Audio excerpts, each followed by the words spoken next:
Several civilians have been killed and injured in Israeli airstrikes across various areas of the Gaza Strip.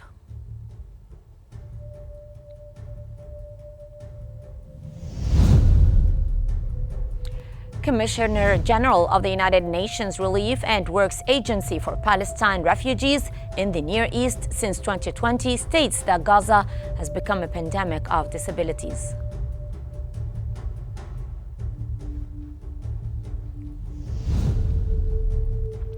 An Israeli airstrike kills 6 and injures 2 in southern Lebanon.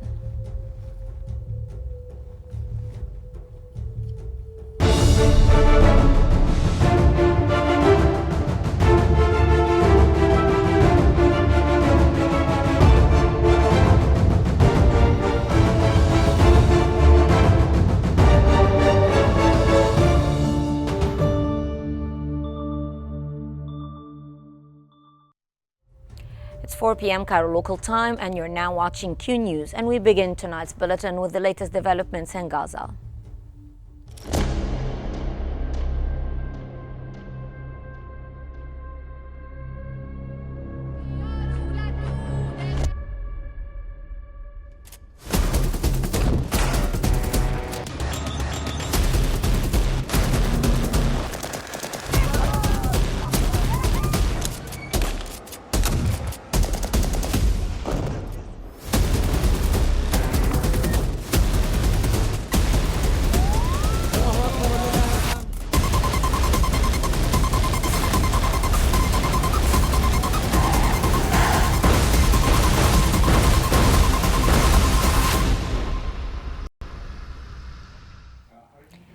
Several civilians have been killed and injured in Israeli airstrikes across various areas of the Gaza Strip. Medical sources reported that 3 people were killed in the occupation's bombing of Beit Lahia Street in northern Gaza Strip while they were on their way to inspect their homes. Meanwhile, dozens were killed and others injured when the occupation bombed a 4-story residential building south of Gaza City. A civilian was also killed in the occupation's bombing of the town of Nasr, northeast of the Palestinian Rafah in the south.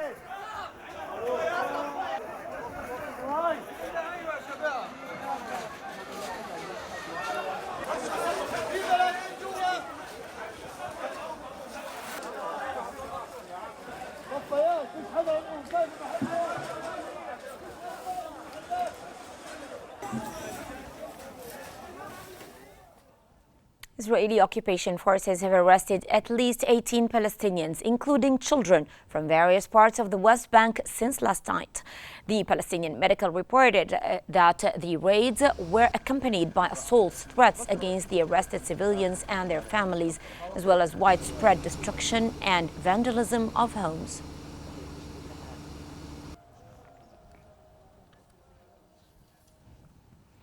A young man from east of Ramallah has been injured at dawn by Israeli occupation forces who fired at his vehicle in the town of Al-Mazra'a Al-Sharqiyya east of Ramallah.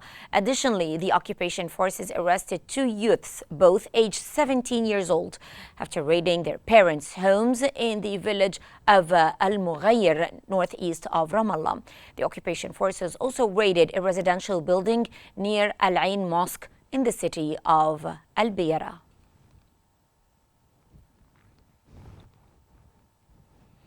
The Gaza food crisis has worsened with escalating malnutrition, aid restrictions, and a looming humanitarian disaster.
And for more analysis, we now move to Riham in our newsroom. To you, Riham. Thank you so much, Hela. To help us analyse the current humanitarian situation in Gaza, we're joined from Palestine by the director of the Medical Relief Association in the Gaza Strip, Bassem Zaqqout. Thank you for joining us here on Q News. Sir, firstly, let's start off by asking what can you tell us about the food shortages and the obstruction of the distribution of aid in general? We know that this has been a tactic used by the Israeli army. I believe that we are in the peak of the crisis, especially from the last 3 days after attacking the World Central Kitchen staff, where they stopped their operation. The daily operation, they were providing daily meal for at least 300,000 of the population in that day. Also, the announcement from the UNRWA that they will not use the Karm Abu Salim crossing for their truckloads from the recurrent or frequent looting, and Israeli policy not to providing safe roads for the humanitarian assistance and restrictions toward Gaza, other cause for the problem. However, from the information or from the report that we know that the famine threshold may have already been crossed, or else will be in the near future, especially in the northern part of Gaza. At least, as far as I know, 90% of the population are projecting to face high level of acute food insecurity, where 50% of them now facing the emergency levels and 15% at catastrophic levels. This is what describing the situation of food insecurity. There is at least 91% of the children are not meeting their daily requirement from the food that they are receiving or they can access, and as well as women or other vulnerable groups of the population, as elderly, all people who have cancers or other diseases that require the special food. Sir, you talked about the idea that organizations like the World Central Kitchen, in addition to UNRWA, they were providing meals or providing food aid in general. So what are the Israeli restrictions on the entry of aid into northern Gaza, and how is this affecting the humanitarian situation? You spoke a little bit about the idea of malnutrition and all of that, but are we seeing some sort of improvement, for instance, or is it getting better or worse?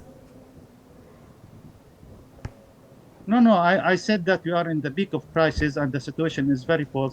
It's very worse. A lot of people not don't have now access to the real food, and if they have some saving from the previous assistance that they have received, so they are close to the end of using this this store that they have, and there is no immediate solutions for the population to improve their access to food, unless there is the World Central Kitchen or the UNRWA have returned to their full load of assistance as they used to at the beginning of this crisis. Sir, you spoke a bit about the idea of malnutrition, but there are also other challenges that face the Palestinians in Gaza. What challenges will the displaced face with winter approaching and the temperatures dropping? What possible solutions could there exist to alleviate the suffering of the people, especially those who have been displaced? As you know that most of people here need winterization support. At least as far as I know, 1.5 million of the population, they don't have safe shelters, and they're in need for emergency shelters as soon as possible, because we are very close to the peak of the winter, and where there's the wind and the rain, and that people don't have something to protect themselves. Most of people, they don't have even the warmer clothes for their children, especially those who were displaced at the beginning from war in the humanitarian zone, because there is no clothes available that they can buy. I think also there is around maybe 20% of the population are living in the in the flood-prone areas, so they might be affected from the heavy rain and from the flood that can maybe destroy their shelters if they have it. And all this, there is no, I think, immediate solution for that, because when we are talking about a huge number of the population in need for winterization support, and within the current Israeli policy of restricting the aids, Yes. this cannot come and cover the needs in the period that the people required. And within 1 month, I think this you cannot have enough So, sir, the final question here for you is to cover the needs of 1.5 million yes. from winterization. Yes, well, my final question here for you, sir, Please. is addressing the Israeli airstrikes themselves. Obviously, this is compounding the situation when it comes to the humanitarian situation on the ground, especially since, even medical aid is not allowed in. How has this, drained the healthcare system, for instance, or, central kitchens that provide meals for people? Sorry, I'm not getting very well the question. Yeah, I'm asking about how the airstrikes, the Israeli airstrikes, are compounding the humanitarian situation right now in the Gaza Strip, especially in the north. The airstrikes. Yes. How are they affecting, distribution of aid? يعني especially the last attack in the World Central Kitchen has put all the humanitarian actors in a position to ask themselves, they are safe to continue their working or not? And this is causing a problem of their trying to restrict their movement, at least at this period, and to restrict their assistance, at least there is some clearance in the situation. If this attack to the World Central Kitchen was in purpose, that in purpose for something that Israel, as they said, or as we understand, it was in purpose to restrict the aid or to increase the suffering of the population and let the humanitarian aid to have some limitation in their work, I think, to cause more suffering for the population. This is our understanding. Also, as you know, there is a continuation of Israeli aggression through different means, through sometimes it's attacks, and just yesterday they announced a new area in the Khan Yunis, inside the humanitarian area. They asked people to leave this area as soon as possible, and they might be attacked this area. Okay. Unfortunately, sir, we're sort of out of time for this segment, but I'm sure we're going to get back to you. That was the director of the Medical Relief Association in the Gaza Strip, Bassem Zaqqout. Thank you so much for your insights and thank you for joining us. Now back to you, Hela, in the studio. Thank you very much, Riham. Speaking on behalf of the Secretary General Antonio Guterres, UN spokesperson Stefan Dujarric has stressed that Palestinians continue to face forced displacement while experiencing critical shortages of food and water. He calls for an immediate Dujarric added that humanitarian workers continue to risk their lives to provide assistance in the Gaza Strip. He also stated that their deaths brought the total number of humanitarian workers killed in the conflict to 341 and quoted the UN humanitarian coordinator for the occupied Palestinian territory. Tahrir al-Sham, an entity subject to Security Council sanctions, along with a broad range of armed opposition factions. 2 Palestinians have been killed and 1 injured after the Israeli occupation army bombed a vehicle north of Tubas. The Palestinian Red Crescent stated that the occupation forces are preventing ambulances from reaching the vehicle, while Palestinian media reported that the Israeli occupation forces have stormed the emergency department of Tubas governmental hospital.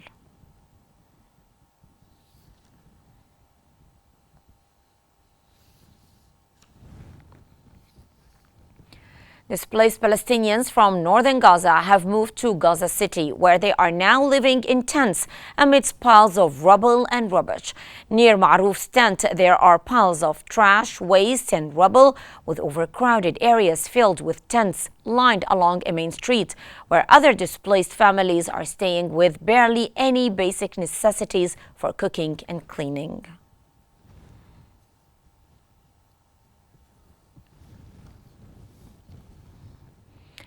The death toll in the Gaza Strip has risen to 44,502, with the number of injuries rising to over 105,450 since the start of the Israeli occupation aggression on October 7, 2023.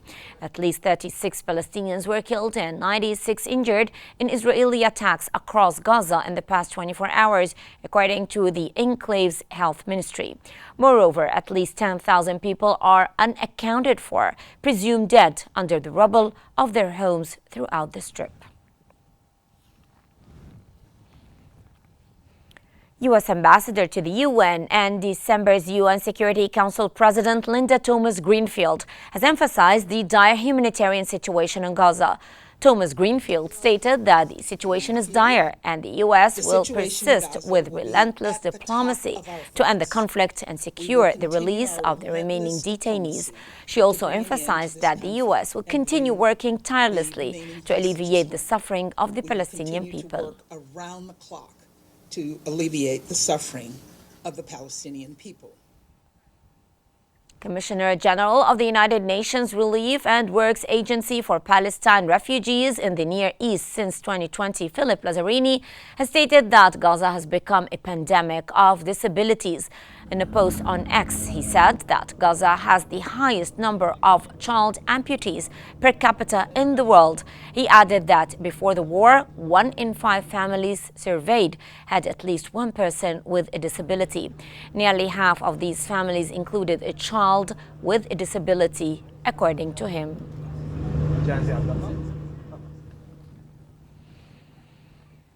The World Food Programme's Deputy Executive Director, Carl Scow, has warned that the level of desperation in Gaza is rising as concerns over increasing hunger in the enclave grow.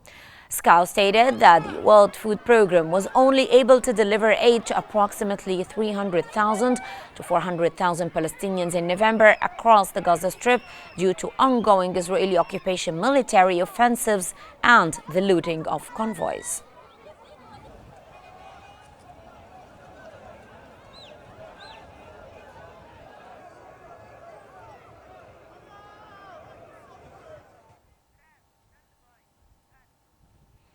The Deputy Director General of the UN's Food and Agriculture Organization, FAO, has called for unrestricted and safe access to the Gaza Strip to deliver emergency aid and prevent the spread of famine. For Israel's war on Gaza, the enclave was largely self-sufficient in vegetables, eggs, fresh milk, poultry and fish, and produced much of its red meat, olive oil and fruit, according to FAO. However, more than a year later, Gaza's agricultural food systems have collapsed, with Israeli forces disseminating local food production across the entire enclave.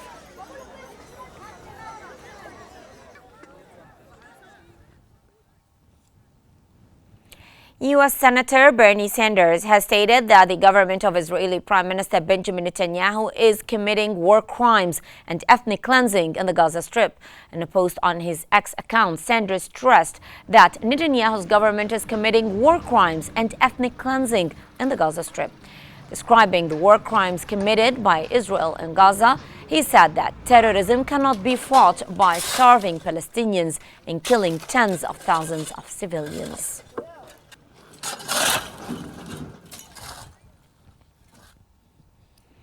Displaced Palestinians in Gaza are struggling to secure enough bread for their families due to high flour prices and a UN agency's decision to halt aid shipments through Gaza's main crossing following looting.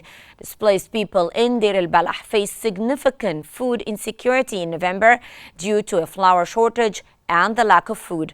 Last month, bakeries in the area shuttered for several days because they did not receive flour deliveries, pushing thousands to the brink of starvation as families heavily rely on makeshift charitable kitchens and bakeries to survive.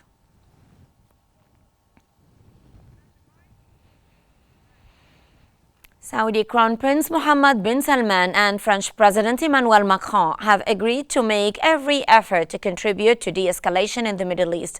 The leaders emphasized their priority to establish an immediate ceasefire in Gaza, secure the release of all the detainees, and deliver humanitarian aid to Palestinian civilians.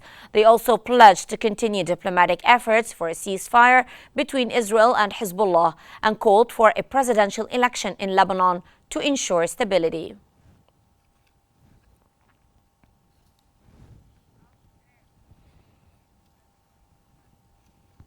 The United Nations Security Council will hold an emergency meeting on Syria today. The meeting was requested by the Syrian government and backed by 3 African members of the Council: Mozambique, Sierra Leone, and Algeria, along Ghana. Now we move to the latest developments. in Lebanon.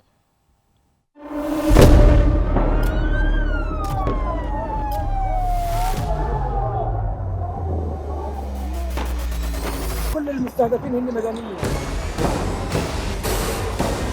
وضع شيء مرعب، شيء بخوف.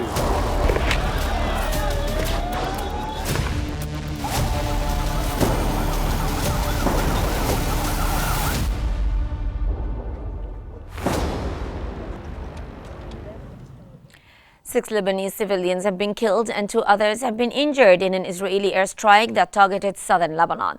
The Lebanese National News Agency reported that Israeli warplanes targeted the town of Haris, resulting in the deaths of 6 Lebanese civilians and the injury of others. The occupation continues to violate the truce agreement that went into effect a week ago by launching a series of intense raids and airstrikes on various areas of Lebanon.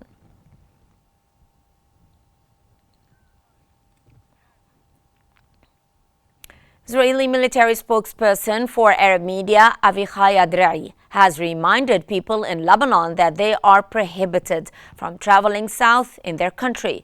Adrai also listed more than 60 villages to which he said people are prohibited from returning. Anyone who moves south of this line puts themselves in danger, according to him.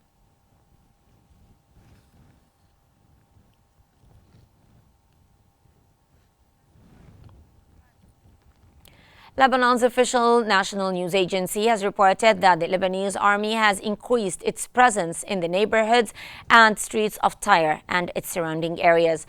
The deployed troops are set to maintain security across the city, marking the start of a broader redeployment in southern Lebanon, particularly in border villages.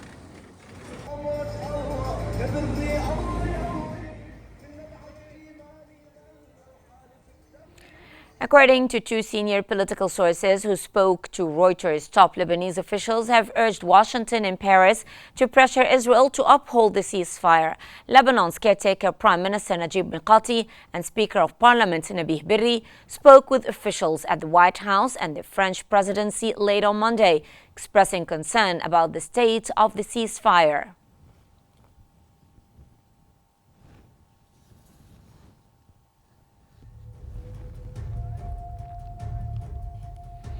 And that brings us to the end of our news bulletin. Here is what we have been covering.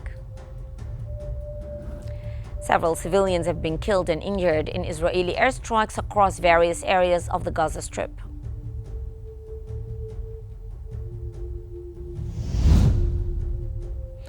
Commissioner General of the United Nations Relief and Works Agency for Palestine refugees in the Near East since 2020 states that Gaza has become a pandemic of disabilities.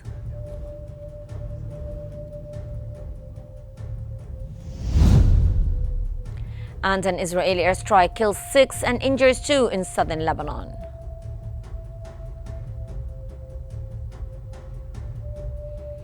And this concludes our news bulletin for the hour. Don't forget to follow Q News on YouTube, Facebook, X, Instagram, and TikTok at Q News Agency to stay informed.